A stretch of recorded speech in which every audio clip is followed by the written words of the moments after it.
Welcome to K9 Studio. I want to talk to you about the origin of animation and the history of animation, where all this came from.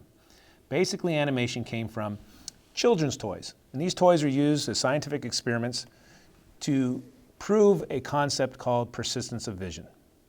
Persistence of vision is where you can take images and stream them together to cause it to look like one image. The first toy to do that was called a thaumatrope.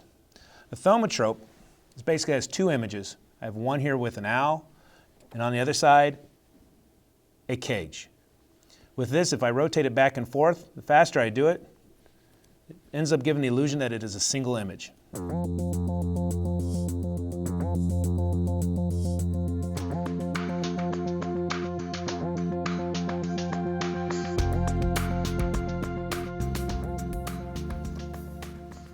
After the thaumatrope, they came up with another toy.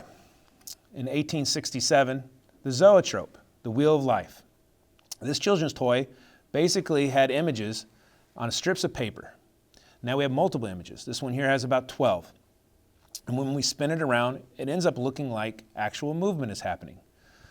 This toy came with multiple strips that had different images of paper on it, and children were able to pull these out and replace them with different images.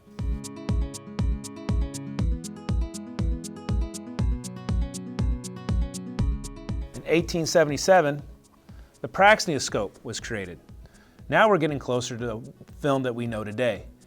They used mirrors to be able to project images, and when this item spin around, looking at the mirrors, we were able to see the images look like they're moving.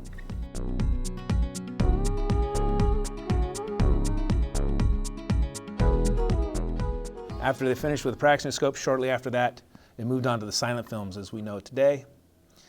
What we're going to end up doing is create our own thaumatrope. With our thaumatrope, you're going to need a few items. One is the basic index cards, some drawing utensils, and a hole punch with some rubber bands. And with that, we can create our own thaumatrope.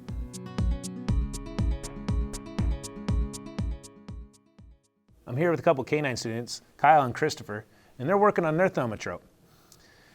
Christopher here is working on a cage. You can do anything you would like. Just make sure it's two separate images that you want to make look like one image. Basically, one we do here is a bird and a cage together. It could be any creature, it could be a rabbit or anything along those lines. But right now, Christopher's working on his cage, and the key of dealing with the cage is when you're about to flip it over, you want to grab the bottom of the drawing and flip it to the top. So as he's ready to move on to that one, he's ready to start creating his character at that point. You want the images to be reversed with each other, so when you flip them back and forth, it will look like they're both in the same position, become one image.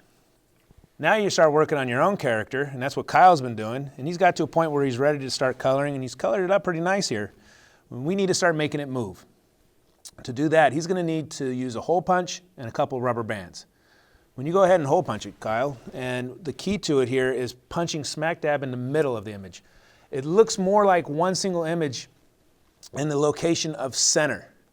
With that, it gives it a more realistic look of looking like a single image, and it comes true to being a thaumatrope.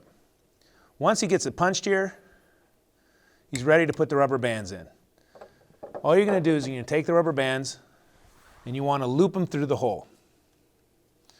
Once you bring the loop through, you're going to circle back around through the other end of the rubber band and pull it through to cause a knot. You do it to one side, you got to do it to the other. Once he does that, he has his thaumatrope and we're ready to see how well the images pair up.